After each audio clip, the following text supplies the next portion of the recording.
magic, chopped in silence. Cali Azul on the beat. Need y'all to take a ride with me. I'm just a kid from Fall River, what I know. Riding through my city that they're gentrifying, market rate housing while there's homeless dying. And I know that they're trying cause this program's out there, but I ain't reaching out there, they ain't reaching out there. Empty storefronts, internet to blame, gotta move different if nothing is the same. Entertainment venues, bringing nightlife, transparent police, body cams that's live, I mean live stream they whole shift. Personal info can censor it. Even though when involving police it becomes public info, but that's a different topic for a different tempo. Back to my city that they're gentrifying, panhandlers on the Ave and the addicts dying, parents crying, losing kids, half my generation that are doing bids. So how are we gonna get to the youth? Teach them right and wrong, when not to shoot. Started young in kindergarten, mental health class, your brain's a garden. Teach them all about their feelings till senior year, let's start the healing. Since tech's here to stay, let's teach with VR, less bills that way. But what do I know? What can I say? I'm just a kid from Fall River. It's just my observations, chopped in silence. Cali Azul on the beat. Soul Nighter.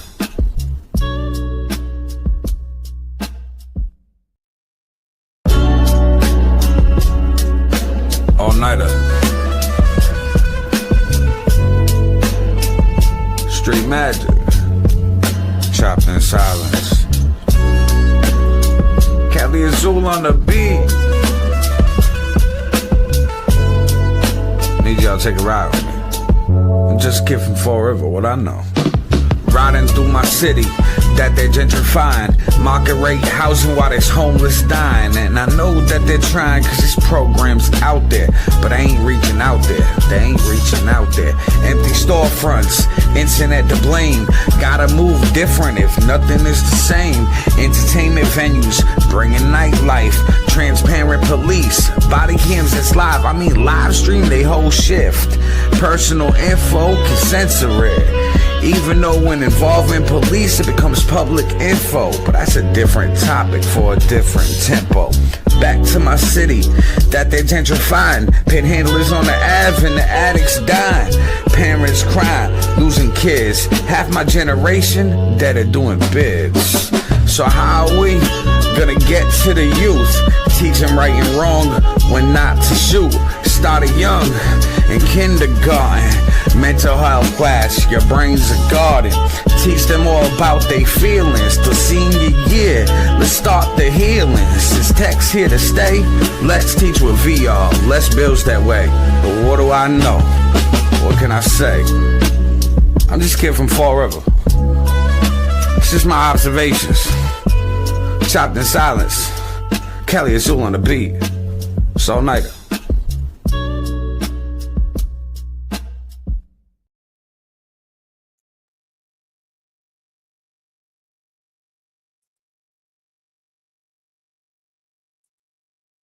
What up, everybody? It's your boy, Aaron All-Nighter. This is the Fall River Experience, episode 7. Make sure you share this out to your news feed. Share this to groups. Tag people in a post. Tag people in the comment section. Send this out to like-minded individuals in Messenger. It is highly appreciated. Thank you. Also, if you are an admin or a moderator of a group, share this to your group and put at everyone and tags everyone in the group, gives them a notification and tells them to tune in. It is highly appreciated and the support means everything. Now, with that being said, I start each and every episode with the weather. That way, if you ain't been outside yet today, You know how to dress for the day. Check it out. We'll talk about it. And look at our forecast today. Looking like a good day to eat some seafood, maybe. Yeah, outside. Outside by the water. We'll have cleaner air today. A little easier to breathe for sure as we go through the morning. The air quality right along the south coast, still not great, but it should clean out over the morning hours. Hey, check out this stat.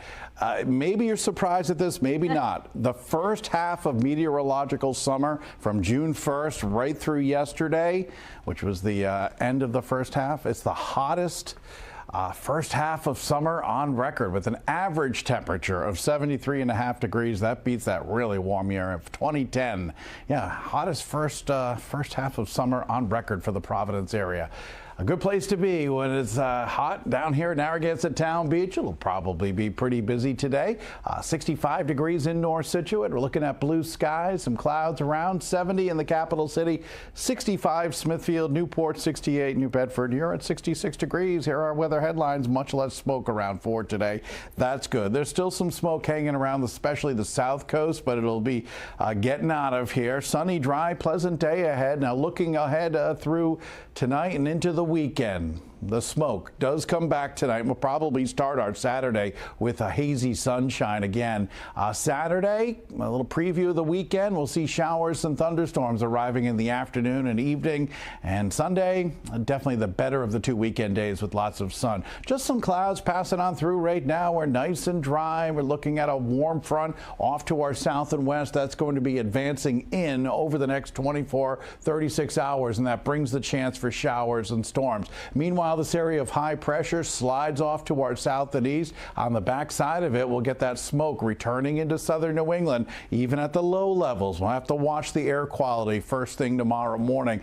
Saturday, hazy sunshine to start the day, and then as we go into the afternoon, notice we've got these showers and thunderstorms moving on through, kind of off and on through the late afternoon and into the evening hours, likely done by Sunday morning. But Weather Prediction Center, which is a division of the National Weather Service, has highlighted Rhode Island and southeastern Mass as having a slight chance of seeing some flash flooding later tomorrow and into tomorrow night. So we'll definitely keep an eye on any storms, and some of those storms could be strong, maybe some strong gusty winds as well. So we'll be watching the radar closely tomorrow evening. Sunday, much better, looking at sunshine around here in southern New England. So this morning, sunshine, temperatures climbing back through the 70s, 81 degrees by noontime.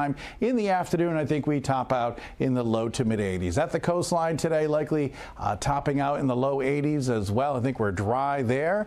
Here's that 7-day forecast, including a look at the weekend. Showers and storms for Saturday afternoon through the evening and overnight, kind of off and on, not raining all the time, but any storms could bring just some torrential downpours. Sunday's much better. Monday's okay, maybe more rain in the middle of next week. The entire forecast you can get anytime you want it, including our interactive radar. You can track tomorrow's rain yourself with our Pinpoint Weather 12 app. All right, thanks to you today. Taking a look at your... All right, so it's going to be 85 today, less smoky, no haze in the sky. Everybody was like, oh, why is the sky orange and red? Wildfires, Canada. Short explanation. But, guys, 85, 86, that's the high all week. I mean, 60s, 70s at night. Few days of rain here and there. But overall, great temperatures, especially coming out of this heat wave. Now, with beautiful weather comes beautiful things. Fall River has summer evenings in the park. And if you haven't visited one yet, make sure you go check it out. Here's a recent summer evening in the park, presented by Narrow Center of the Arts and Bay Coast Bank in collaboration with the city of Fall River. Check it out. We'll talk about it. Folks said our lives together sure was gonna be rough. Didn't like my so big dress, Papa's banquet wasn't big enough. Here I am on the side of the road, rain falling at my shoes. And enough of the old East Coast, Lord knows the paints and news, getting through.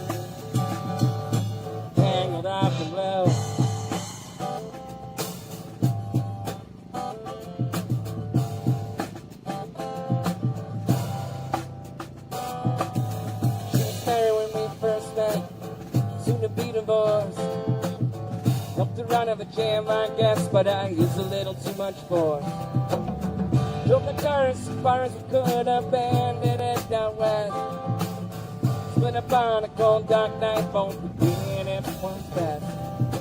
She turned around and looked at me, I was walking away. Heard her say over my shoulder, we'll meet again someday. The avenue, tangled up in blue.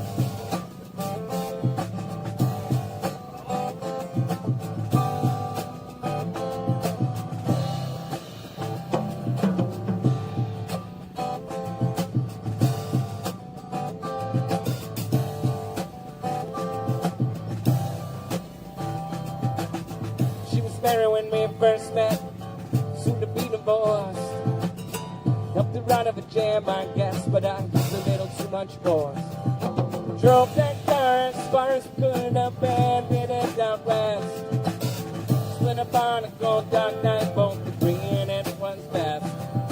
She turned around and looked at me, I was walking away. Heard her say over my shoulder, we'll meet again someday. The avenue, tangled up in blue.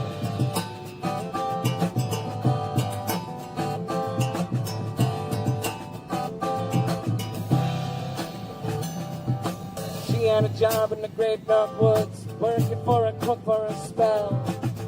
Didn't like it all that much, and one day the axe just fell.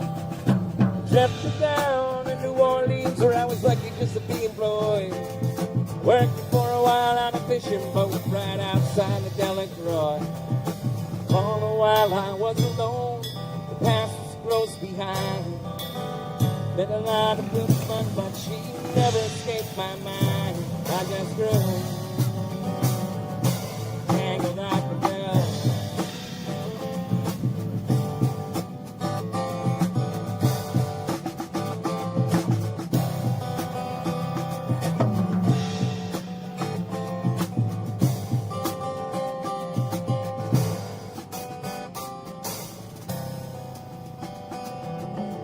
I'm on the road and back again, I gotta get to her somehow. All the people that I used to know, they're an illusion to me now. Some are mathematicians, some are carpenters' wives.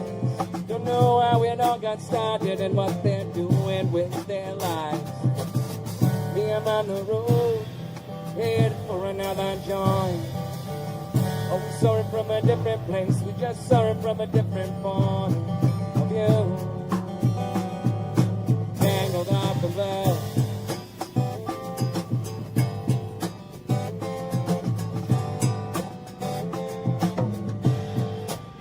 Tangled up in blue. Tangled up in blue. Tangled up in blue.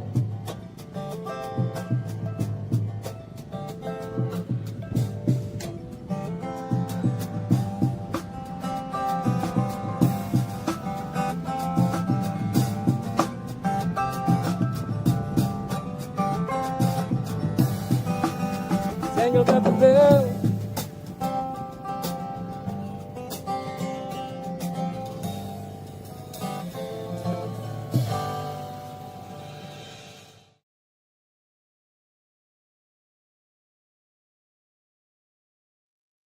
Not gonna lie, I was jamming out a little bit.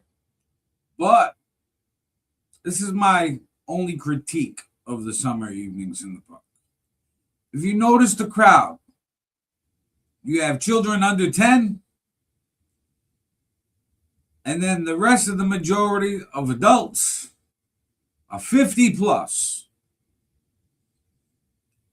There isn't much that's interesting enough at these summer evenings in the park for the teenage to 20, 30, 40-year-old crowd.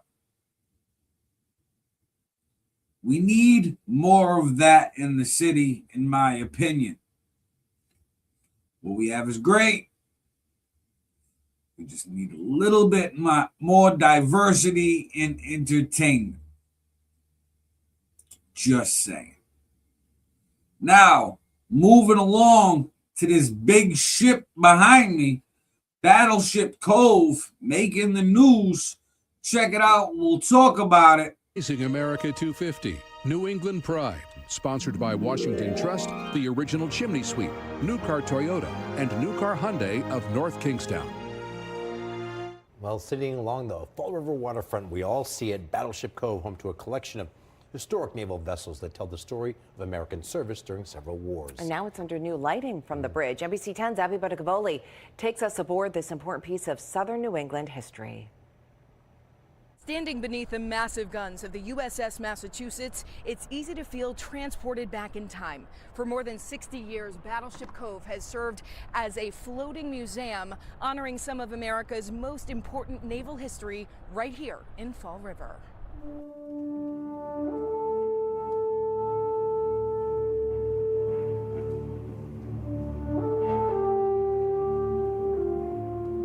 You come here to visit, and you're actually standing on history. A history that began in the early 1960s. Battleship Massachusetts is a World War II battleship that served mostly in the Pacific during the war, was decommissioned at the end of the war, and then eventually came back to the East Coast to serve in the Reserve Fleet. She sat for about 17 years. In 1962, the Navy decided they no longer saw the ship suitable for service and decided to scrap her. But former crew members, veterans, and community leaders rallied to save it, and their efforts paid off. And eventually, on June 12, 1965, the ship arrived here in Fall River. Thousands lined the shoreline to welcome her home. She was later designated Massachusetts' official World War II memorial. Known to her crew as Big Mammy, the USS Massachusetts built an extraordinary combat record during World War II. She fired some of the world's first and last American 16-inch shells and served in major battles across both the Atlantic and Pacific. While walking the ship, we found Roger Riando, a veteran himself. 1958 to 1962 in the Navy. Here to celebrate a special milestone. Tomorrow's my 86th birthday. So my daughter gave us a tour of this as a present. He's so enriched and just is so proud that he serves. He wears his veterans hats with honor, and he's so proud of it. And although Roger says he never served on a ship during his tour, he's glad to honor his fellow sailors who did. It means a lot.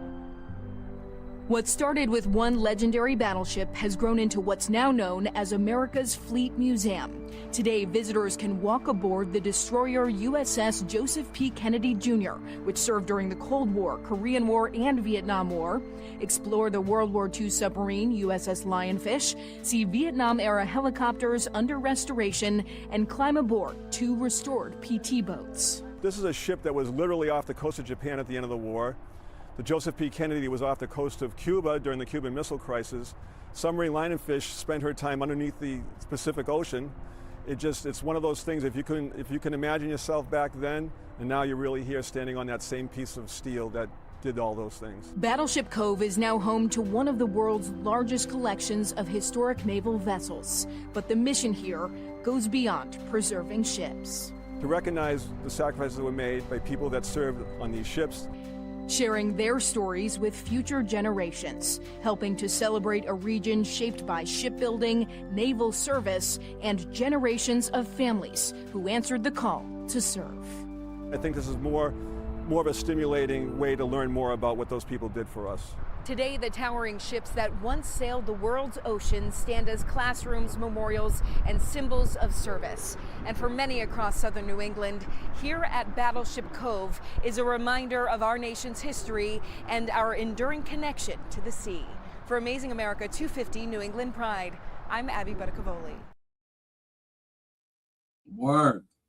Good old Battleship, Big Mamie. And it isn't one of, it is the largest collection of naval ships in the world. The largest. Google's your friend, bro. Just saying. So if you're interested in naval ships, Fall River, Massachusetts is your destination. You could even spend a night on the battleship if you want to. Now, along our waterfront, we just remodeled and renovated. Old Route 79, Davol Street corridor, Mass DOT, a lot of acres up for development. I believe it's 26 acres for development, some green space. They're making a lot of promises on what our waterfront's going to look like.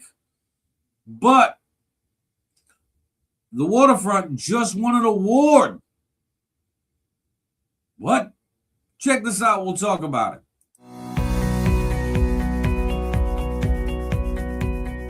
Massachusetts Department of Transportation's Route 79 Davol Street Corridor Improvements is this year's America's Transportation Awards winner in the Quality of Life Community Development Large Project category in the NASTO region. AASHTO created the America's Transportation Awards competition to spotlight the impactful work of state DOTs and the vital role transportation plays in each of our lives. This $118 million project reconnected Fall River neighborhoods to the waterfront, improving safety and expanding access for all modes of travel. It replaced Route 79 with a lower-speed boulevard, restoring cross streets, adding shared-use paths, and enhancing pedestrian access to the new MBTA South Coast Rail Station. The removal of the expressway also created 25 acres of new open space and development opportunities, boosting economic growth and community connectivity. The project redesigned the corridor to prioritize walking, biking, and transit alongside vehicular travel. Visit americastransportationawards.org to learn more.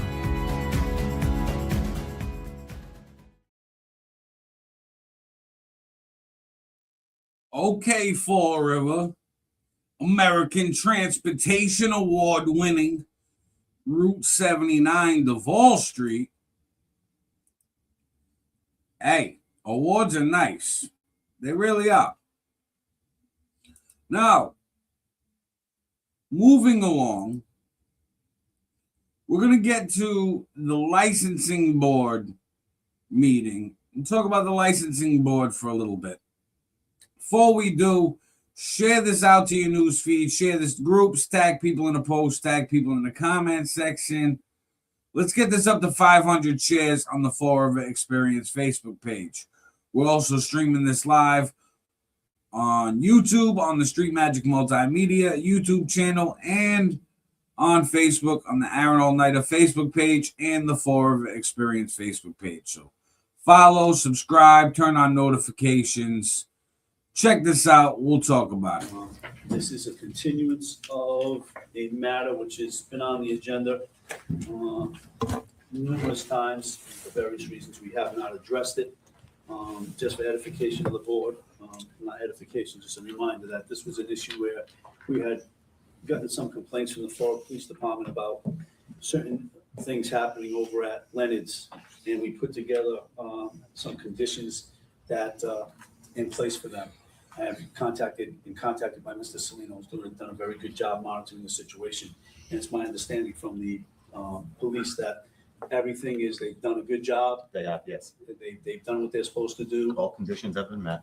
Okay. And everything seems to be in order over there, which I commend you and I commend your attorney for making sure those things get done. Based on the information that we've received, what I'd just like to do is that they continue to maintain those conditions for the summer till August 30th. No requirement to come back, okay? And if we hear anything from the police who brought the show cause hearing in the first place, then we'll bring them back in. But otherwise, I don't think it's necessary to bring them back in. They're doing what they're supposed to do. Do you mind? Yeah, absolutely. I've driven by there a number of times since like 2 months ago. Yes. And I have not seen one incident. The parking lot's clean. It's like a ghost town other than regular customers going in and out. Right. So me personally, Greg, I don't think we need to even extend it. I mean, we can lift it if we want. I don't, why put them on any kind of restriction? Well, I think the reason why I say Unless you want to, I mean, conditions, to be very honest with you, I had a discussion with Attorney Salino. I think it's just the signs that are up and things of that nature. They don't have the detail anymore. Mm-hmm. So I think when I say conditions, just make sure the signs remain up and just keep it as such. Is there anything else that he's doing now? Yeah, so what I could offer the board is this stack of paper is still photos that he's taken every single day, just to prove, in case we had to prove tonight, that the sidewalk's clean, the area's clean. He has the signs up in the parking lot.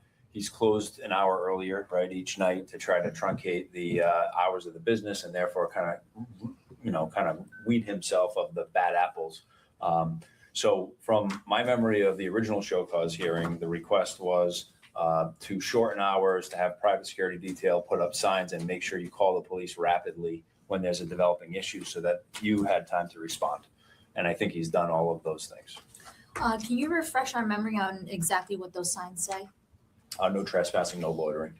Okay, so isn't it fair to keep those up? Yeah, I Those think are just they're all- basic signs. Keep them up, yeah. I Keep would them yeah, up there's past no August intention to take them 30th? down. Okay, Yeah. that's what Yeah, I just don't want to keep you under restriction, like saying that you are kind of like on probation until August That's not my 31st. intent on that Good. at all. Not at all. They've done what they're supposed to do. Yeah, I believe that. And at that point, at this point in time, I have no issue with just having a motion to take off any and all restrictions, other than keeping the sign, so forth and so on. I know he's done things. He's increased the price of his nips to try to weed out certain people coming in. He's done his best to try to do what's right over there. So I have no issue. So we can take a motion to take off any and all restrictions. I got no problem with that. Let me just see if anybody in favor, anybody opposed to this. Okay.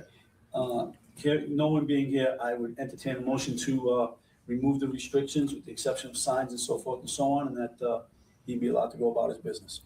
I'll make a motion to relieve the restrictions to Leonard's package store to go about business as usual. Thank you. Second. Thank you. Questions on the motion? Hearing none, all those in favor? Aye. All those opposed? Good job. Stick with Yeah, it. good though. luck. Good. Thank you.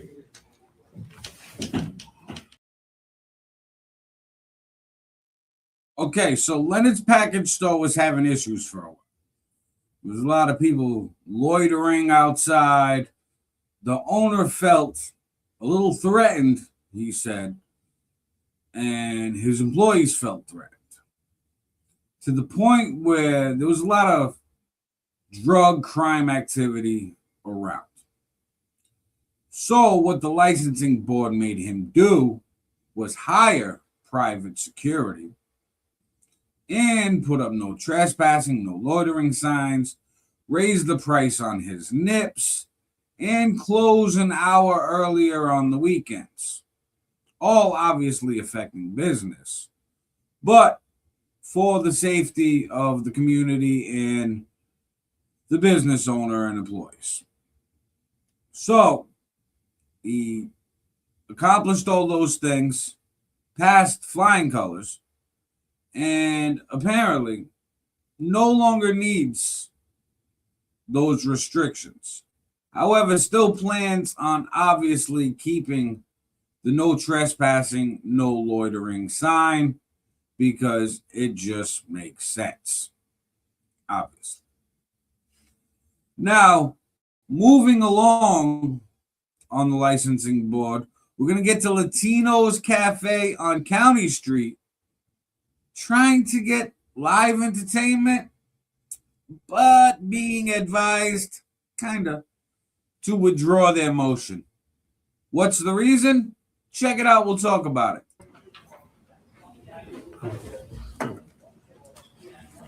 Item 7, entertainment license amendment to add live music. Latino Cafe, 296 County Street. Excuse me, mine. Rosbel Guerra? Yes. Okay. Can you please state your name and address for the record, sir? Roosevelt Guerra, 150 Maple Street, Somerset. Okay. So what do you have there now for entertainment? Just a pool table. Oh, you don't have any entertainment? No.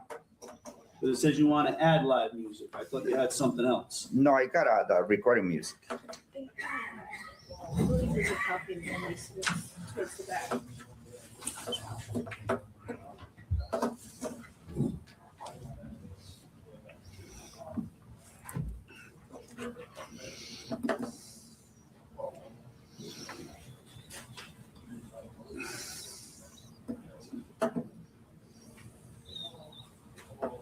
Okay.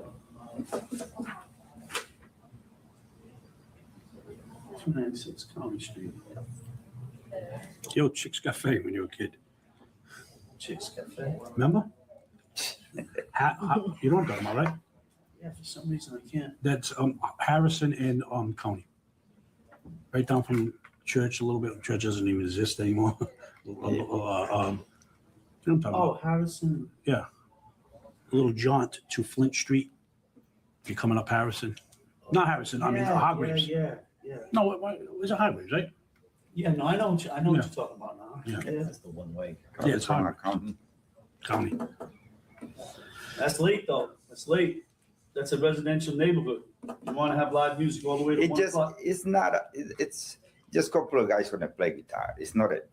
I know, but we don't control that. After you get live music, you can do whatever you want. Yeah. I'm just But like I late. say, I don't want. Because it's a small place, I don't want to put it. I know it is. I just, but I also don't want it. I don't want it to become too. It's just late. It's late. 11 a.m. to 1 a.m. in the morning. 11 a.m. to 2 a.m. in the morning. It's mostly all houses around there. Yeah, but With no outside parking. you can hear With anything. no parking. Yeah, I know. How about, will you take closing earlier? And then if it goes well and there's no problems, you come back to be extended? Well, it's my turn to make a motion anyway. I'm not gonna make a motion on this. I'm not gonna support it. Okay. So you can make a motion. I think it's only fair to let him have a shot at it and see how it works, especially if it's Right, just so some because acoustic business kind of slow now, try putting some. I don't have. If he's It's if not he's a willing big to band you're close a gonna little put it, earlier. just couple Well, it's guys not- play I think guitars. I would be You know. willing to give him like live music from like, for instance, 4 in the afternoon to like 9 o'clock at night, and give him a chance. And if we don't have any problems for 6 months, and have him come in back at the end of the year to make sure we don't have any. I don't know if that's reasonable to you, Mel. I don't have a problem giving him an opportunity, but I don't want it to turn into something bad. What time is he currently open until? He wants it from 11 a.m. in the morning. I'm not sure why. No, but his current No, hours of just operation. the restaurant open at 11, because it's a restaurant too. The music is gonna be like at 9 until 11, you know what I mean? At night. Yeah, his license to operate the restaurant is much earlier. But I don't have a problem giving him like live entertainment from like 5 p.m. to 9 p.m., 10 p.m. It's gotta be early, and give him a chance and have him come back here. Any question, anything from the police? I mean, there wouldn't be, I agree to what you mentioned, the opportunity to give him a chance. Yeah. But I do agree. Excuse me, sir. There's a good or bad on the police department. That's all we need from you. We don't have an issue, but I understand that it could potentially be an issue. We wouldn't want that for him because he's been a good business owner and we haven't had issues there. Yeah, and I want to give him an opportunity. I just don't want a problem with the neighborhood when it goes from 0 to 100. 2 o'clock in the morning on Saturday. I know it's that, but when we give it to you, sir, you can put live music, a band. We can't stop it once we give it to you. Yeah, I just want to make sure it's okay. I'm not trying to not give it to you or hurt your business. We want to help business. Yeah, I just try to put, I don't really, Yeah, you want because the thing is, it's not every weekend. It's gonna be once a month like that. You know what I mean? It's not gonna be like. How long have you owned this establishment? 22 years. Okay. Yeah. Wow. And you know what's happened in that bar in the last 22 years? Yeah. As well as I do. Okay. Well, I've been the owner for that 22 years. Yeah. Okay. I mean, but you know something? It's for sale. Well, that's what I hear you. So you gonna sell it? I'm retired. Well, I don't like hearing that. So I don't really. That doesn't matter if you give me the permit or not. Make me more apt to give you the license. You know what I mean? It's just it's up to you. I don't really. I care about it. You've been there 22 years. It's one thing. I want to give you the opportunity to help you make money, but not as a negotiating tool to go sell a license. That I'm not interested in doing. I'll tell you that. Is it currently on the market? Yes.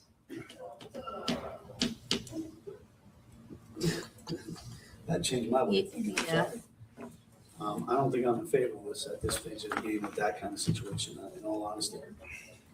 I think with it being on the market and pending it sold, then the new owner could then apply. You've been, for yeah, that. you've been here for 22 years. We got a track record, as the police just said, with you. Yep. I don't know if that same track record is going to hold up with somebody else. That's more so now. And you said that, and I have nothing against you, sir. I don't know you, and I'd like to help you, but I don't. I got no problem with that. If you guys can do it, that's fine. How long has it been on the market for? We just put it in the market. Just now.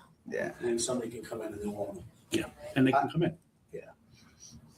Well, I don't want to. I'm going to ask you, but it's your decision. I don't think you got the votes here on the board. I can't speak for them. Yeah. Okay. Judging by what I hear from Michael, Melanie, I would, if I were you, I'd seriously consider withdrawing it so we don't take an adverse action. So then if you get a new owner and they want to come and say, we want to get entertainment, and they can establish what they're doing, it won't be, well, we already denied that gentleman. If I were you, that's what I'd do, but I can't advise you. That's probably. You just did. Well, I think I just did too. I caught that, but I think that's what I would do. Okay. And if that's okay with you, you have to be in agreement with that, though. I can't have a motion for that. You have to be in agreement whether or not you want to withdraw it right now. Okay. You okay with that? Yeah. I'll entertain a motion to withdraw this petition. That's fair. Okay, make a motion to allow this gentleman to withdraw his petition. I'll second. Questions on the motion? Hearing none. All those in favor? Aye. All those opposed? If you get a buyer, have him come in and give us his plan. Yeah. Okay, tell him he's not precluded for having a license for entertainment. Have him come in so we can talk to him what he intends to do. Not a problem. Okay? Yeah. So you can tell your broker, whoever's trying to sell your restaurant and business, okay? Yeah. All right, thank you, sir. Thank you.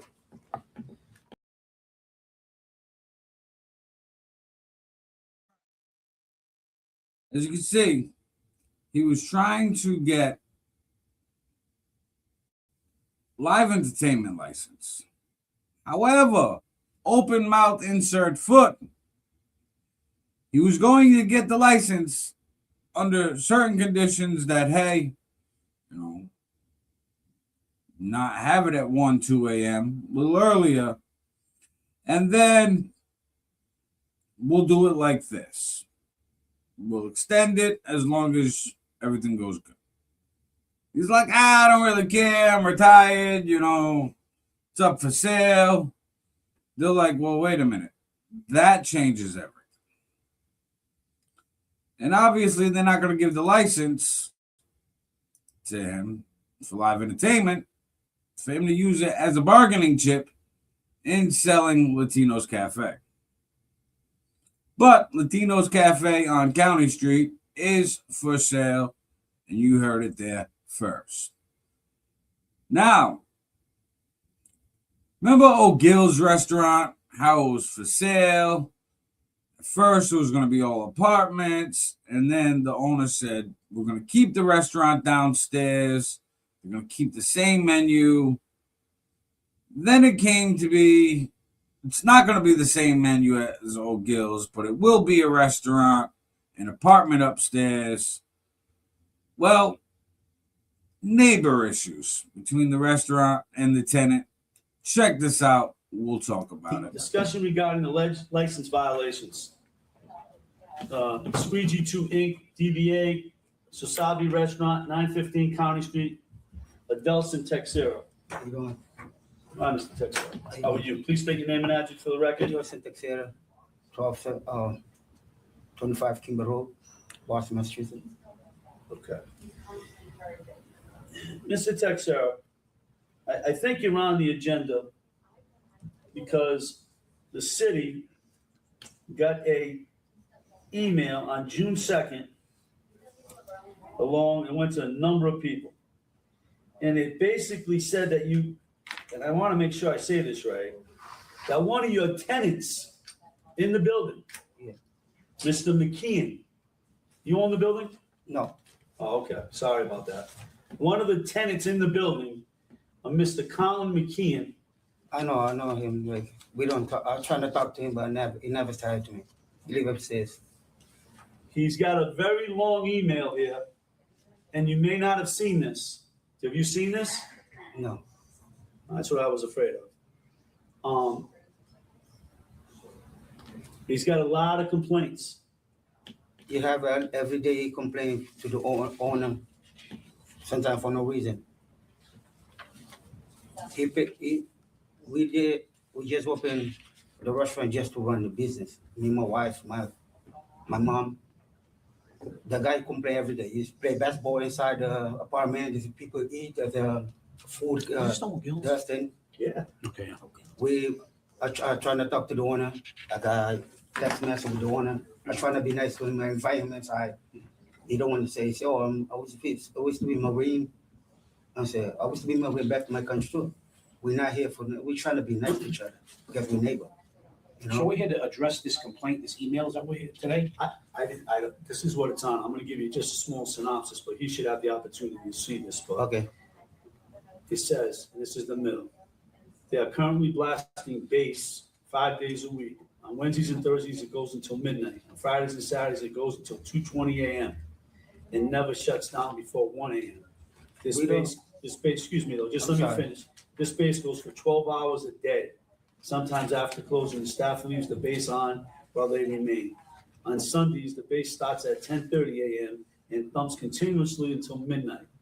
The real-world impact of these actions on my family is severe. The relentless bass causes extreme sleep deprivation. It has given my teenage daughters headaches, making it impossible for them to study or sleep in their own bedroom or occasional weeknights and every weekend. Furthermore, I am 100% service-connected United States Marine Corps veteran. I live with documented heart conditions as well as service-connected mental health conditions stemming from my military service. As any medical professional will confirm, chronic sleep deprivation and constant unavoidable structural vibrations or direct triggers that heavily aggravate these conditions. It goes on and on. It's very, very, very lengthy. This gentleman has never seen this, so I'm not gonna question him on it. What I'd like to do is get him a copy of this. I mean, I've asked the police are here and they've got a couple of calls, but every time two calls? Two. They've gotten 2 calls, and when they got there, there's nothing. Of course, that's it. It's a line. You play music throughout the day? They don't have an entertainment permit. No, but they can play it. We have a small speaker under the TV next to the bar. Every time you go there, one time he called the owner, named Kevin. The owner go there, it's nothing. There's a lot of people eating. You just punch in the door, you start screaming. Everybody say, "What's going on?" "Oh, the music is so loud." I say, "The music is not loud." So maybe you guys have to put some roof, something, and say, "Oh, that's not my property." Maybe one day I can fix it. The music can go, but it's no music, nothing. Is it from the TV or is it actually music, It's a small songs? speaker like on the TV. But what's going over the speaker? Music? It's a small speaker. It's like, I'm sorry. Like a sound bar? Some bar, but it's very small. But what's going over it? The TV volume, the TV, or music?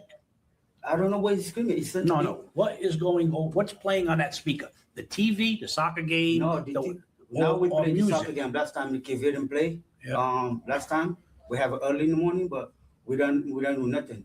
Yeah. The TV all down because people want to eat and stuff like that. But there's no noise, sir. Okay. Very, very no noise. He complain every time he complain. One time I started the nice one, but I clean up the scene out. He said no park there. You can park in the driveway because I'm the one allowed there to park there. So you can park it all the way down there, park behind you. Because sometimes I have to be back and forth. I try to be nice to the person. This one says the police went on the very day he's talking about, and there was no music. There's no music. That day he didn't play, the police go there, there's no music either. I'm trying to just run the business, not to disturb nobody. What are your hours? They give me 8 in the morning to 1 o'clock. But I just open 1 11. a.m.? Yes, I open 11. Now the business kind of down, but I just open Thursday to Sunday.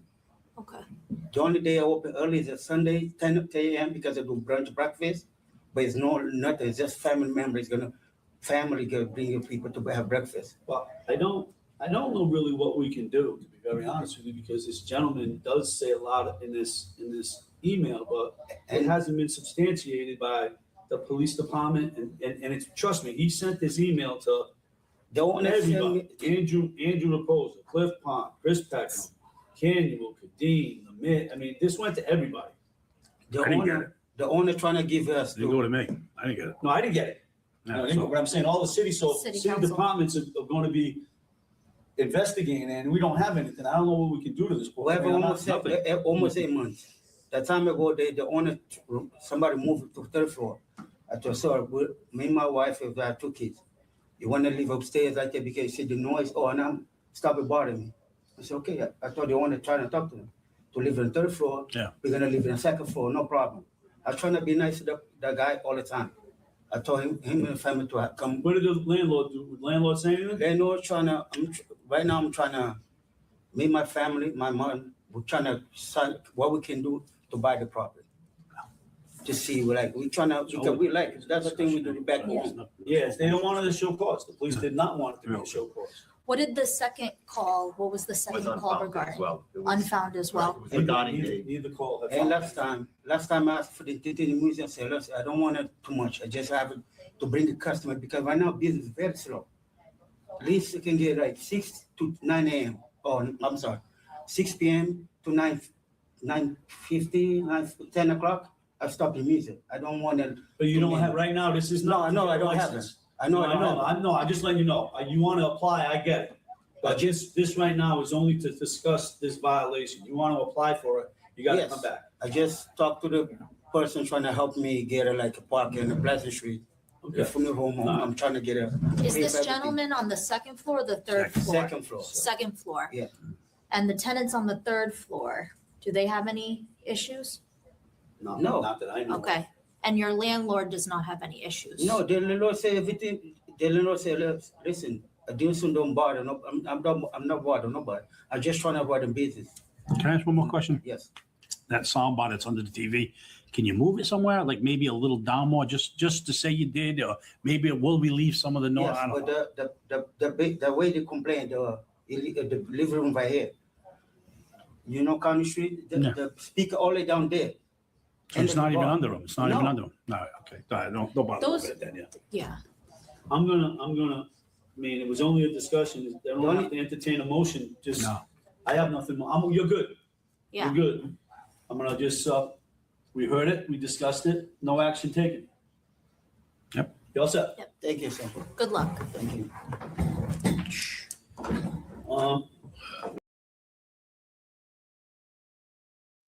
Right, so no action taken. The guy's got a little bit of a sound bar. Okay. The neighbor's complaining. I can't sleep. It's vibrating my floors. My teenage kids, they can't study. You know, they can't even sleep. I'm a veteran. The PTSD and my mental health is not good with vibrating walls and bass and music all day. Don't move above a restaurant or any type of business. Apparently, you need quiet. Maybe don't move to the city, since that's what Fall River is, last time I checked. And not only is it a city, in Massachusetts, it's one of 26 gateway cities, which means cities that are going to grow a denser population, meaning they're going to get a little noisy. So whoever Mr. McKinnon was, you're a Karen, and calm down. Get over it. Or move. Let the business succeed. People complain too damn much. Now, I don't know about you guys. High school, I wasn't too good at algebra. You do the numbers with the letters. For a while, it didn't make sense to me. Now, just imagine having a problem with algebra, and you're in school, and then they suggest, hey, how about we do a double classroom, a back-to-back class, a block schedule to help you with your algebra? Would that help you? Think back to when you was a kid. Would that help you, or would you tune out? Check this out. We'll talk about it. And then the fifth is Algebra 1 support pilot, and the proposed change is to pilot a double block of Algebra 1 for selected grade 9 students, the rationale being that it would provide additional instructional support to strengthen foundational math skills and improve long-term success for respective students. This is the only one I have an issue with. There's not a lot of research to support this. Creating a double block of something a student's already struggling in is only creating more opportunity for a student to not be in a course that they can excel at and gain confidence. Just throwing that out there. Are we offering, for example, because you're targeting 9th grade, are we offering a summer ramp up instead? So you were identified as a student who we think may struggle in Algebra 1. We'd like to offer you this summer school in algebra that would help you get ready for Algebra 1 versus a double block just really takes a big chunk of time in a student's schedule in a course that they already struggle in, and now they can't take something where they might feel some success and build their confidence. So it's just, and there's really not a lot out there to support this. I've had this conversation many times, most of it math teachers, but we've had a lot of conversations around this. So I just want to throw that out there for conversation. No, that's a great point. We met with Cheryl Patterson, the math director, Matt Sakel, the dean at the high school, and this team really, and we want to take a multi sort of faceted approach to algebra. One of the things we did discuss was the summer. We actually had that conversation in the meeting was, and I think planning forward, that is something we definitely want to think about for next year is how do we identify these kids and ramp them up? I've used that approach with 5th graders coming in, let's say to a middle school, right? So that's definitely something we'll probably come back with and say, hey, we want to look at this. This was one of the pieces we also looked at for kids that we felt we would have to really work with those teachers around what are they doing, because just more time in that class doesn't necessarily mean that it's going to more effectively meet their needs. Right, exactly. Right. And then the other piece, we really started just working back and saying, what does this mean for 8, 7, and 6, right? And so we have some acceleration opportunities, and so we're really thinking about like studying what happens at that middle school level. So this is sort of one piece of a broader piece around algebra, and I think this really stemmed from the high school studying their data around kids who are not where they need to be yet in algebra and what their long-term success looks like, right? To sort of summarize. Since you got about 6 weeks left, can we think about this as a semester ramp up versus hogging up a double block for kids for the full year? Just think about it. Talk with your math folks about it. I just hate to see a kid be tied up for 2 blocks, not be able to take another option, another elective that might really be that spark that gives them confidence and makes them want to be in school and successful. And you give them 2 blocks of something they're not good at, which means they probably don't like it, and now they're stuck in it for 2 blocks for a full year. I just gonna throw that back at you for some thoughts. Go ahead, Tom. No, I'm with you 100%. I was thinking immediately, I was woeful in high school in algebra and geometry. I just tuned out. It was just not something I was inherently interested in as a young student. I'm thinking about adolescence, the clinical side, tuning out, also attention span, that kind of thing, and something they may not like. But I was looking at you at number 4, when you're talking about Project Lead the Way, is there an alternative approach to maybe trying to ramp up their skills in algebra through a more hands-on approach, or does it have to be classical algebra? I mean, I know that we're playing with something in the summer right now, right? There's a course that we found some success with in our summer program that I think the kids are pretty excited about. I went to like an expo last year, actually. And I think we're continuing that course this year as well. That is something we started last year that we're starting to study, and it's algebra, but it's all project-based. And really, I think it's actually co-taught with a science, with an engineering teacher. So that is something we're exploring and kind of studying, like to that point is like, They built roller coasters for concepts. Yeah, that's what they do. Yeah. So because it's visual and hands-on, I think for that student at risk of understanding classical algebra, I just remember tuning out terribly in algebra, and I did lousy in it all throughout my required high school days. That being said, what you just said makes inherent sense to me, something that they're building and that they can visualize and then apply it to the concepts of understanding algebra. Yeah, given that the high school's done that for now 2 years, that could be something we lean on next summer as a ramp up, right? Where we could think of a ramp up in an enrichment kind of way and say, how do we create this for maybe But I think the feedback, is well received around, hey, we'll get this as a potential semesterized option. I think this is just the approach from the high school is, hey, what we're doing right now, needs to be sort of tweaked a bit. Yeah. And so putting our heads together to say, what are all the things, including the summer. I like all the proposed changes, and I really want to praise you guys for scouring your program of studies and just continually trying to refine it, according to the times. I really praise you for that, Just concerned about that algebra item. That's the only thing I'm concerned about. The only one I have some hesitation on. The other stuff really sounds like an advantage for students. I just, and as you said, more of the same doesn't make it better. So just give that to think about. We have a couple of weeks before our meeting. You have some time to think about it, but the other stuff looks great.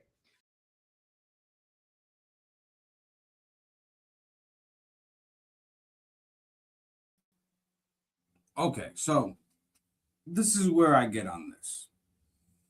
I like how they're trying to think of a possible hands-on approach teaching algebra.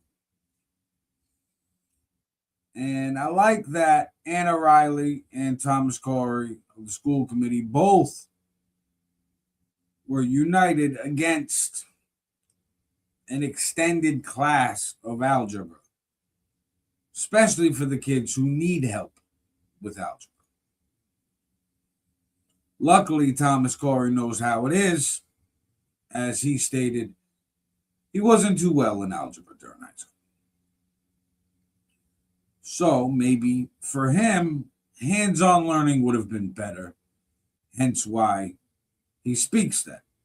And I agree, some people learn better in different ways. Now, in the intro of this podcast is my song, Just a Kid from Fall River, produced by Cali Azul on our collab EP, Trapped in Silence, available on all platforms. In the song, I said, let's teach with VR, less bills that way. In a short statement, I encapsulated a lot. School budgets bloated because of buildings, janitors, maintenance, roofing. Last summer, we had a huge issue with mold in classrooms. All of that. Let's take the hands-on learning approach. And instead of decreasing the use of technology and trying to bring it back to papers, let's think VR, where you're immersed in the educational plan. Check this out. We'll talk about it.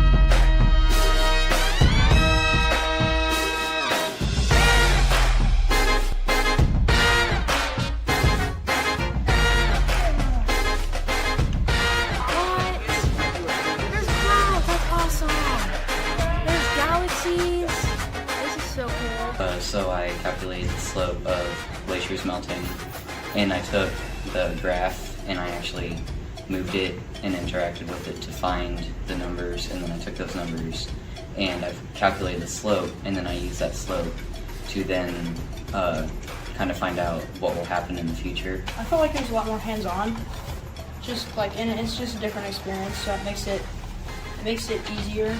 Well, I wouldn't say easier, but like, I feel like I understand it better. Well, normally we just sit there and we like do it on a calculator and do it on a piece of paper. This time we actually got to, like, it was fun. You got to actually go into a different world and do it, I guess. And yeah, it was cool. I've never done anything like that. Nothing like the kids say learning is cool. That's a new one, right? Maybe because not using paper. Look. Chapter 3, paragraph 4. It's your turn to read. Come on now. Nobody is fully retaining everything. They've already done studies saying that anywhere from 70 to 90% higher retention rate with virtual reality learning. Maybe somebody needs to send this to the school committee to think about a pilot program with virtual reality classes for students who may be more inclined to learn better with hands-on academia. But what do I know? I'm just a kid from Florida. I don't know. Anyways, let's get to the real nitty gritty. Check this out. We'll talk about it. 45-year-old Fall River man held without bail after indictment on drug trafficking and firearm charges. All right. So, Fall River man faced the judge Wednesday after an arrest on a list of drug and firearm charges. According to police, in March, detectives assigned to the cash unit executed a search warrant on Forest Street. Target of the warrant was 45-year-old Rashawn Scott. Detectives called Scott to the exterior door of the residence. Upon observing detectives approaching, clearly identified by vests and badges, Scott retreated inside and refused to comply with verbal commands to open the door. Detectives subsequently made forced entry into the building. Scott was located in the entry hallway, where it is believed he had been using his body weight to prevent police entry. During the execution of the search warrant, detectives located a digital scale with suspected fentanyl and all cocaine residue, along with narcotics, packaging materials inside the apartment. And a further search of the basement revealed additional contraband concealed within a cabinet in the ceiling. Items recovered included an EP Armory AR-15 short barrel rifle.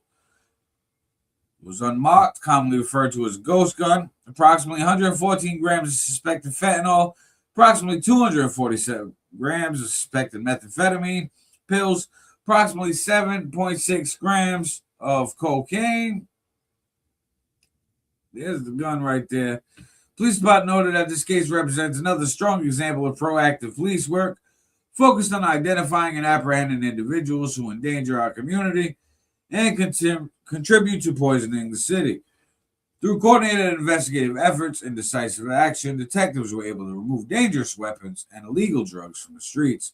As a result of the investigation, Rashawn Scott was placed under arrest for the following charges: trafficking heroin, morphine, opium, fentanyl, 100 grams or more, trafficking methamphetamine, 200 grams or more, possess to distribute Class B drug, subsequent offense.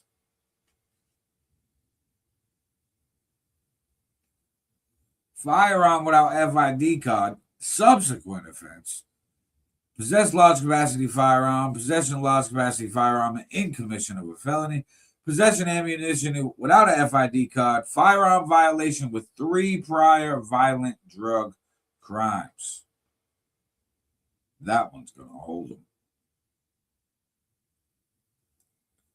Yeah.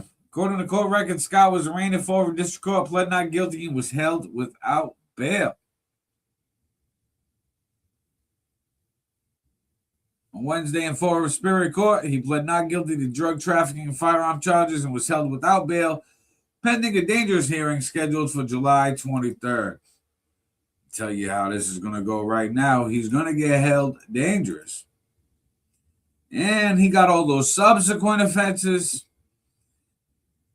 This is a state case.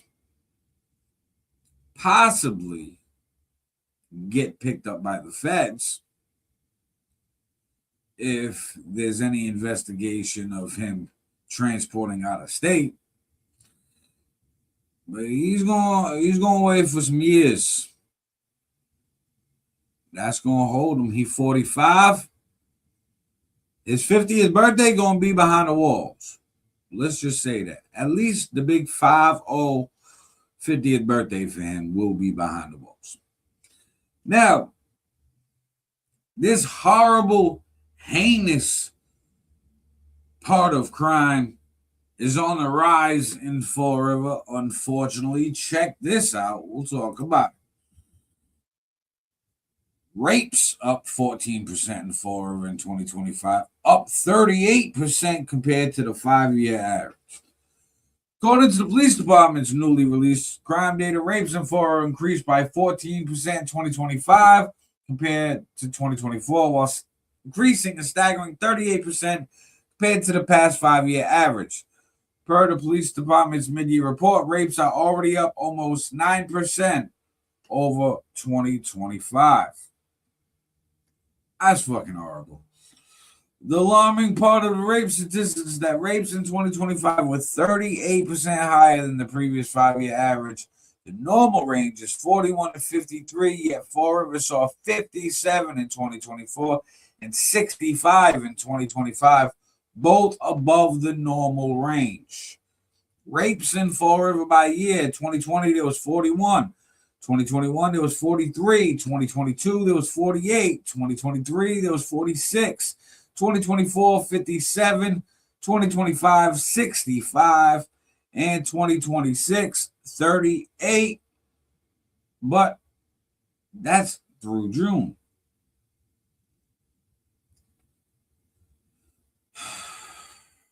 Absolutely horrible, people.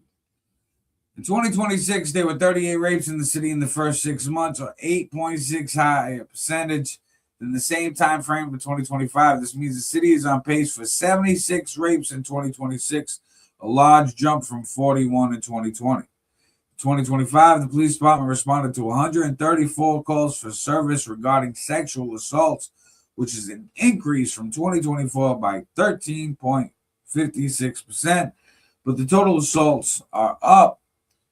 Per the 2025 Fall Crime Report, the police department said the number of reported sexual assault calls for service does not fully capture the scope of sexual assault investigations conducted by the police department.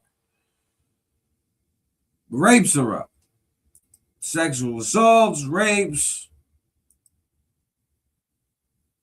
bunch of weirdos doing weird things, horrible, heinous, disgusting things.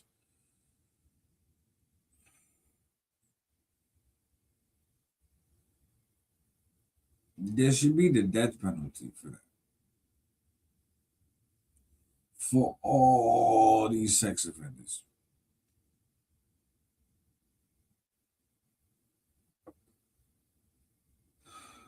Moving on. Check this out. We'll talk about it. Florida Police Department boosts patrol ranks to near 17-year high. Oh, they hiring. They hiring a lot. Like many law enforcement departments, recruiting and maintaining staffing levels have been a challenge to the department for years.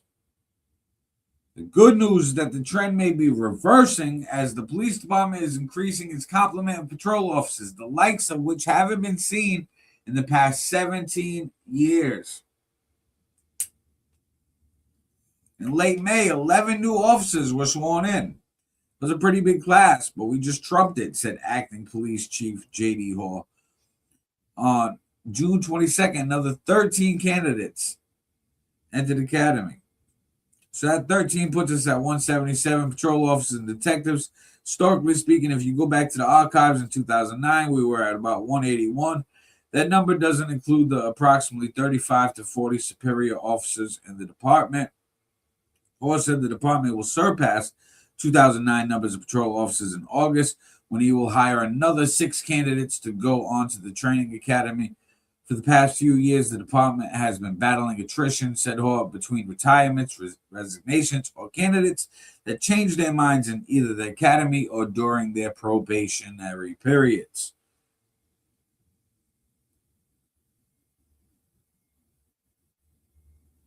From 2022 to 2024, staffing levels began to trend downwards, with the retirements and resignation outpacing recruitment, according to Hall. Some former city police officers left to pursue careers in other police departments. 2024, of the 9 resignations, 8 went to other departments. But in 2025, with stepped up recruitment officers, the police department was in a positive course correction with the hiring of 48 new officers. There's the largest wave of new hires for the department. Back in the 80s, there was a big push for hiring officers, but that was when there were a lot of federal dollars for public safety. I think the biggest thing that I'm trying to do is get a place where we can be above a full complement to absorb retirements and things like long-term sick leave and not have it affect our day-to-day services, said Hall. He said the department has been having to do more with less for some time. You hire them, they have to go to the academy and then through field training. It takes about 9 months before they're actually on the road per se, like having a baby. They're not fully functional at this point, said Hall. Cognizant that the department has a lot of young and inexperienced officers right now and are still learning the job, Hall, now retired Chief Kelly Furtado and Captain William Platt decided to revise their field training program. Now, as young officers graduating from the academy, they are not immediately put out on the street in field training with an experienced partner. Rather, they spend 3 to 4 weeks at Florida Police Department University. We put them in a classroom environment and we do a lot of things with our policies as it relates to the law, a lot of role playing and scenario based training so they know how we do it in Florida in a controlled environment, said Hall. Said it helps the new officers understand the transactional things the police department does. For example, trainers will create a mock breaking and entering scenario and role play the whole process from asking questions on scene to writing the report. They then send it to a supervisor who reviews it so it gives them the feel of the chain of command and get feedback. We're finding that by doing that, we are checking a lot of transactional boxes, Boa said. And candidates are also getting added support before they even enter their academy that addresses the required fitness tests. Perhaps a candidate can do the 1.5 mile run, but they can't beat the push-ups required. We do a 3-day-a-week voluntary fitness training, which not many other departments do, said Hall. We used to lose about half the people from the fitness standard. Now we're probably at a 90% success rate. So, people are passing the fitness test now. Recruitment hasn't been this good in 17 years. They got the new classroom set up. It's under new leadership. Chief Hall, while Kelly Furtado's gone, Gauvin's gone, all these other people's gone. There was 9 resignations. 8 of them went to other departments. That says something. So I like the restructuring. I like the classroom before these new rookies are put on the streets. At least they get a scenario type feel where it's like half real before you put them in a real environment where something can get real ugly real quick. And one thing I always say, and I'm going to keep saying it until it happens because it's only smart for it to happen if you think about it. The classroom setting is to reinforce protocol to make sure these new recruits understand the rules, laws, how to enforce them, so forth. We have body cams now. Let's, as a revenue source and as a policing measure, live stream body cams. You can mute out some personal info so there'll be a little delay on the body cams. You can go on the police department website, click on whatever office profile picture you want, And their profile will show you how long they've been an officer, their rank, whatever. I mean, background, shit like that. It gets it where if you're a good, great cop, you're going to become a celebrity. People are going to watch you. We all heard and watched the cop show, right? Bad boys, what you gonna do? Come on now. They even had the live PD spinoff, was the ride-alongs. That's cool, but it's still all chopped and edited. Body cam footage on YouTube and body cam reaction videos. It's through the roof. It's a huge market. You have these body cams go live. These officers will follow every single protocol. They will move by the book. We will have the best policing that we've ever seen. And say you gotta to watch it, you can watch a few minute clips for free. But you want to watch the continuous live stream? Well, you pay $9.99 a month. And you subscribe. You got 100,000 residents, roughly. You get 50,000 to subscribe at $10 a month. That's a lot of revenue. And it will show the country a new form of policing. Not only accountability, but transparency, which is something everybody, left or right, red or blue, wants. Especially when the city's strapped for cash and looking towards revenue ideas. There's one that doesn't raise taxes and could potentially be a huge yearly revenue. Would there be monthly, weekly, annual, daily subscriptions with different price points? But what I know, I'm just kidding from forward. Now check this out. We'll talk about it. Court dismisses lawsuit by former police captain against former police chief Paul Gauvin in Fall. Federal judge has dismissed a lawsuit filed by former police captain Gil Costa against City of Fall River and the police chief Paul Gauvin, ruling that Gauvin is protected by qualified immunity.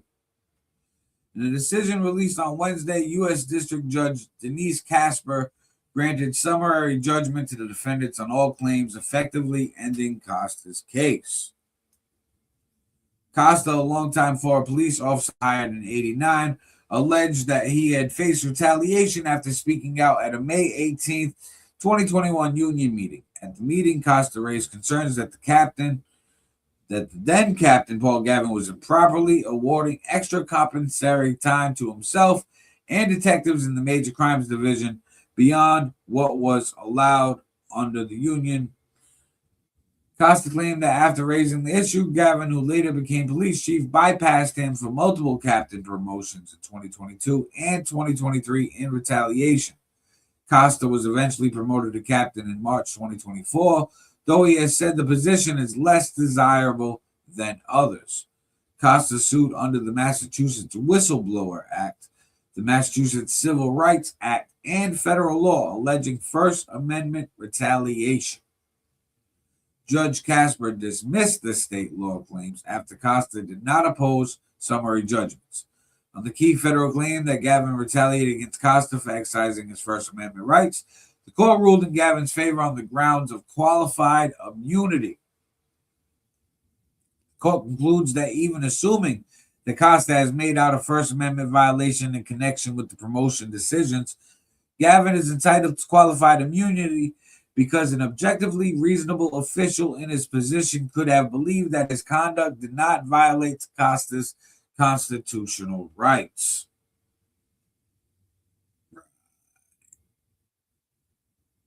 While the court found that Costa was speaking as a private citizen rather than as part of his official duties, when he raised the compensatory time issue at the union meeting, it concluded that a reasonable police chief in Gauvin's position could have believed Costa's comments were made in his capacity as a public employee. Because the law was not clearly established at the time, Gauvin could not be held personally liable.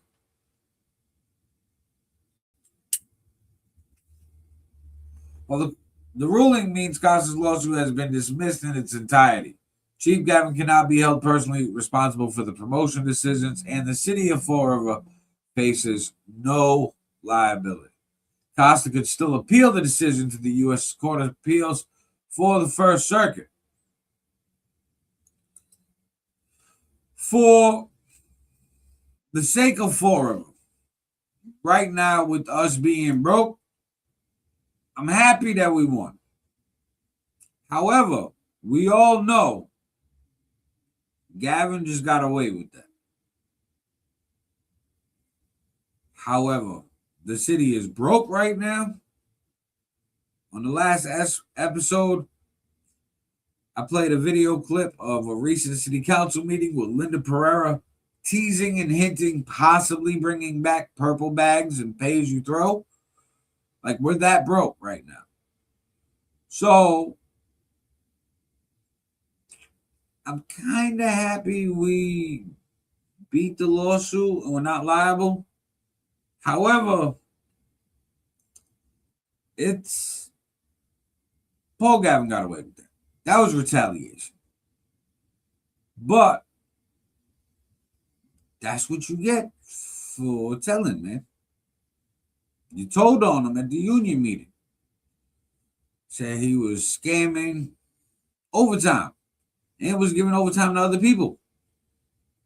Obviously, he's going to retaliate. Especially when he has the power to. It's human psychology. Whether it's morally correct or not, it's reality. Moving along to another reality here in Fall River. The St. John's Club, again, is looking to rent their kitchen. It's like Groundhog Day. Like deja vu.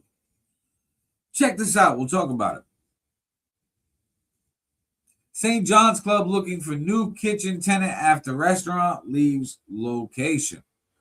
New restaurant that just opened in April has ceased operations in Fall River.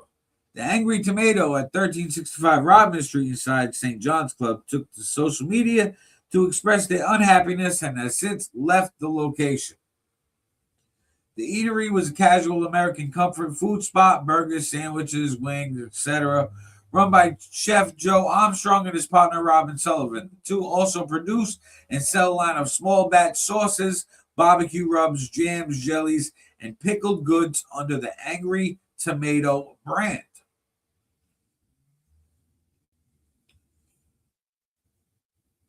While Angry Tomato has left Rodman Street, they have not at all ceased operations, according to a social media post. Is their post. Bold flavor, New England soul, small batch, big attitude. Stay tuned. We will be back. We've been hard at work behind the scenes, developing new flavors, new products, and exciting opportunities to bring the Angry Tomato to more events, more tables, and more customers across New England. From our award-winning barbecue sauces and jams to our signature rubs and specialty products, we're getting ready for what's next. Thank you to everyone who has supported us along the way. The next chapter is just around the corner. Find us at events, farmers markets, and festivals across New England. The club is now looking for someone to rent their commercial kitchen space. Recently, there's been a lot of turnover at that spot. Casa Bar and Grill left the location for Providence earlier this year. That's one. Olympio's restaurant started in February 2025 and ceased operation months later. That's two. Azor's Family Restaurant opened in March of 2024 and moved to Swansea after closing in December 2025. That's three.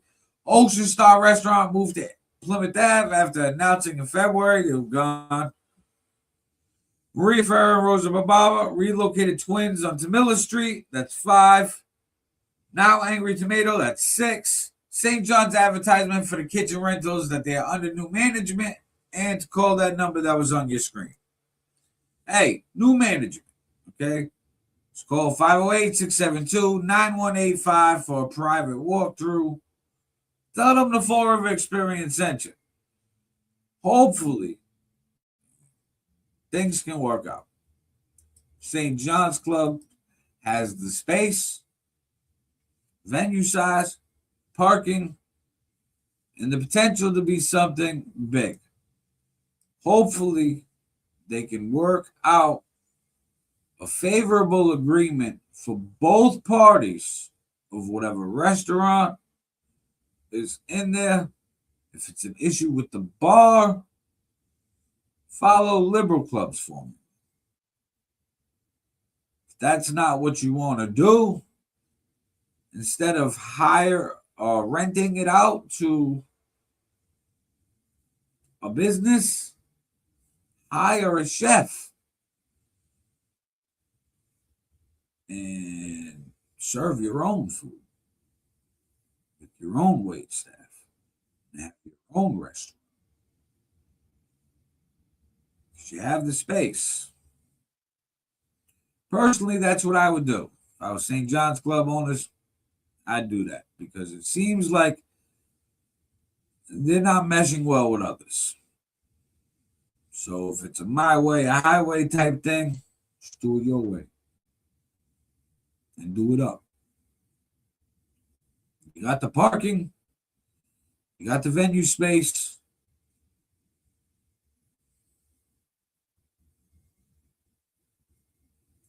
Maybe an entertainment venue.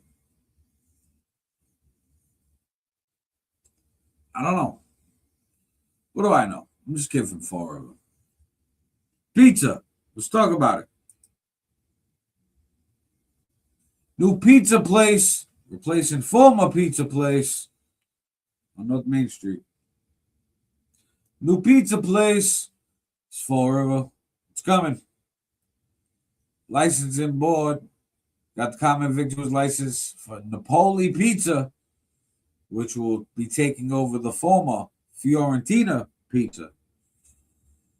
The eatery will operate Monday through Saturday from 10 a.m. to 10 p.m. and Sunday from noon to 9. The board granted license, but an opening date wasn't revealed. So, with that being said, try out that pizza. Let's all give it a try and see how Napoli Pizza does. I will critique one thing. The awning and sign that was Fiorentina's pizza looks horrible. It looks like it literally just got spray painted over. A bad spray paint over. And the new sign. Please do better with your signage. And that goes to all businesses in the city. Make your signage pop and get people's attention. These horrible signage is drastically hurting your business. Moving along, but before we do, share this out to your newsfeed, share this groups, tag people in the post, tag it in the comment sections. Share with like-minded people in Messenger. It's highly appreciated. Now, people talk shit about Fall River. People talk shit about Fall River education. Oh, yeah? Well, 1 in 8 schools, 1 out of the 8 schools selected out of the country for the Smithsonian thing, Fall River. Check it out. We'll talk about it. Fall River Public School receives national recognition. 1 of only 8 in the country Florida Public Schools has announced that Edmund P. Talbot Middle School has been selected as one of just 8 schools nationwide to participate in the Smithsonian Science Education Center's Strategic Planning Institute, the first step in a 3-year journey toward becoming a Smithsonian STEM School of Distinction. Florida Public Schools states that the Smithsonian STEAM Schools of Distinction program recognizes middle and high schools that take a comprehensive school-wide approach to integrating science, technology, engineering, the arts, and mathematics to create innovative, inclusive, and engaging learning environments. The program is the first of its kind in the Smithsonian's near 180-year history. As part of this prestigious opportunity, a team from Talbot has traveled to Washington, D.C. to participate in the 5-day thing. Representing Fall River Public Schools are Dr. Kimberly LaLiberty, Director of Science, Lisa Sagarella, Principal Vaughn Rigo, Aiden Shane, Daniela Munez, Marquise Taylor, and 2 representatives from Coaching for Change, Talbot's partner with this. So congratulations to Talbot for being chosen to be one out of 8 schools invited to this Smithsonian Institute of Science, Technology, Engineering, Arts, Math initiative for 2026 as a high honor. Congratulations, Talbot.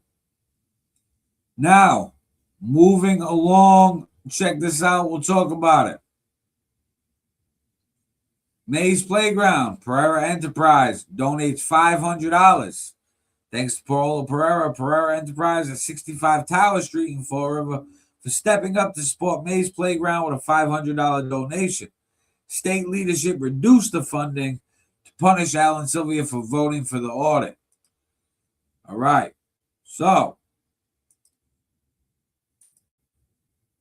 appreciate him doing that. And let's get that park to be a reality. Now, check this out. We'll talk about it. Lafayette Durfee House joining up with Little Theater Fall River to present free history event. The Lafayette Durfee House is joining with Little Theater Fall River to present a free history event on Saturday, July 18th from 1 to 3 p.m. at the Lafayette Durfee House, 94 Cherry Street in Fall River. Join for a discussion about Fall River's involvement in the Revolutionary War and the history behind 1776, the musical. David Jennings of the Lafayette Durfee House will lead the discussion. Joining him are George Charbonneau, who starred as John Adams in Little Theater of Fall River's 1976 production, and Aaron Genro Visco, who was playing John Adams in the upcoming production. There will also be performances by members of the current cast of 1776, light refreshments, and an opportunity to tour the historic Lafayette Durfee House. So that's tomorrow afternoon on Cherry Street. Make sure you pull up to that. Be an interesting experience. Moving along, check this out. We'll talk about it. A longtime Durfee teacher in Fall River has passed away. Money being raised for a local charity in her memory. Popular Fall River teacher has passed away. According to an obituary, 58-year-old Kathleen Slowaka of Tiverton, Rhode Island, passed away on Tuesday, July 7th at Rhode Island Hospital after an illness. A summa cum laude graduate of UMass Dartmouth class of 2001, Kathleen was a history teacher for many years at BMC Durfee High School. Private arrangements were with Silva Farrier Somerset Funeral Home. In lieu of flowers, please consider making a donation in Kathleen's memory to Forever Paws Animal Shelter, 300 Linwood Street, Fall River, Massachusetts. And their phone number is 508-677-9154. R.I.P. to her. Condolences to the family. It's always sad when someone passes away. Now, last but not least, I meticulously saved this for the end of the episode. Meticulously placed this for right now to talk about. I'm talking about meticulous painting, not meticulous disposal. Check it out. We'll talk about it. Illegal dumping, crime solved, suspect charged. Carl Cody, that guy. June 18th, Officer William Medeiros of the Police Department's Environmental Unit discovered several paint containers illegally dumped on protected watershed property near Blossom Road and Yellow Hill Road. Unfortunately for the suspected dumper, one of the paint cans still had an order number attached. Officer Medeiros traced the purchase, reviewed nearby surveillance footage, and identified a commercial painting van in the area the previous afternoon. The vehicle's owner later acknowledged being its sole operator and offered to make it right. By then, however, the city had already removed and properly disposed of the debris, including hazardous materials, to protect our municipal water supply. The suspected dumper will be summoned to court for illegal dumping and held responsible for the city's cleanup and disposal costs. The lesson here is simple. If you're going to call your business meticulous painting, you may want to be equally meticulous about disposing. Please dispose of paint and other hazardous materials legally. Because they check the labels. Just saying. Guy left the label.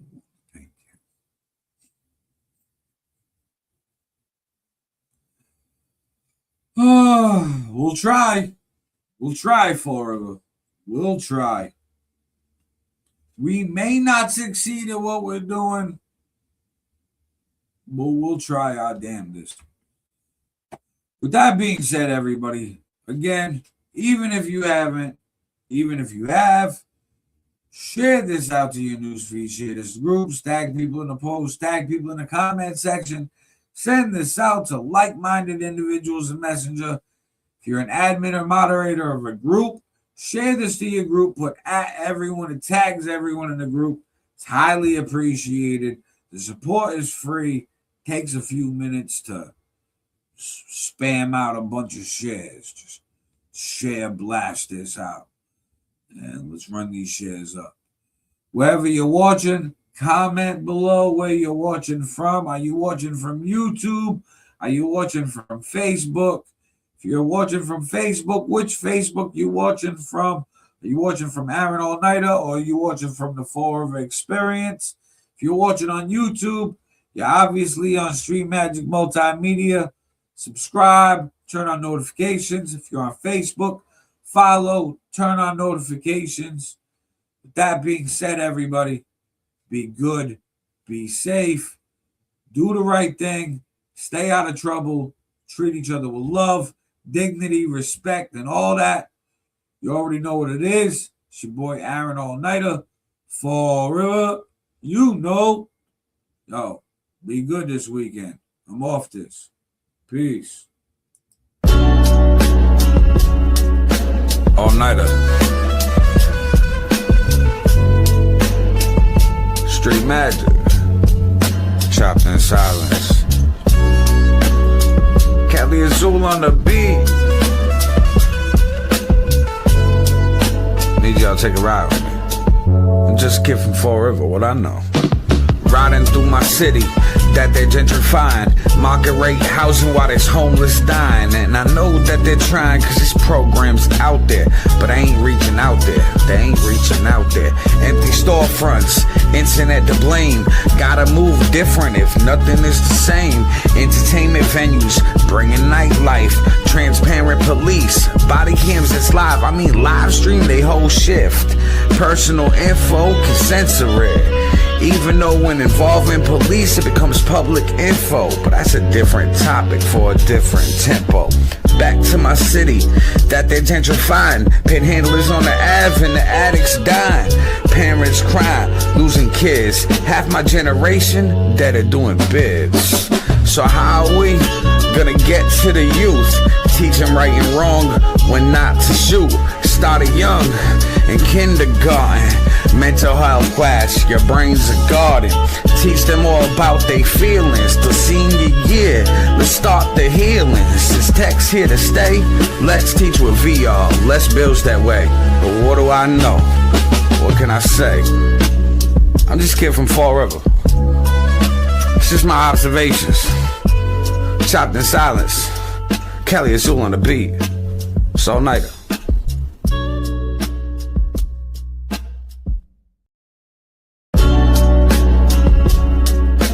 All Nighter. Street Magic. Chopped in silence. Kelly Azul on the beat. Need y'all to take a ride with me. I'm just a kid from Fall River, what I know. Riding through my city that they're gentrifying. Market rate housing while there's homeless dying. And I know that they're trying cause this program's out there. But I ain't reaching out there, they ain't reaching out there. Empty storefronts, internet to blame. Gotta move different if nothing is the same. Entertainment venues, bringing nightlife. Transparent police, body cams that's live. I mean live stream they whole shift. Personal info can censor it. Even though when involving police it becomes public info. But that's a different topic for a different tempo. Back to my city that they're gentrifying. Panhandlers on the Ave and the addicts dying. Parents crying, losing kids. Half my generation dead are doing bids. So how are we gonna get to the youth? Teach them right and wrong, when not to shoot. Started young in kindergarten. Mental health class, your brain's a garden. Teach them all about their feelings. The senior year, let's start the healing. Since tech's here to stay, let's teach with VR. Less bills that way. But what do I know? What can I say? I'm just a kid from Fall River. It's just my observations. Chopped in silence. Kelly Azul on the beat. Soul Nighter.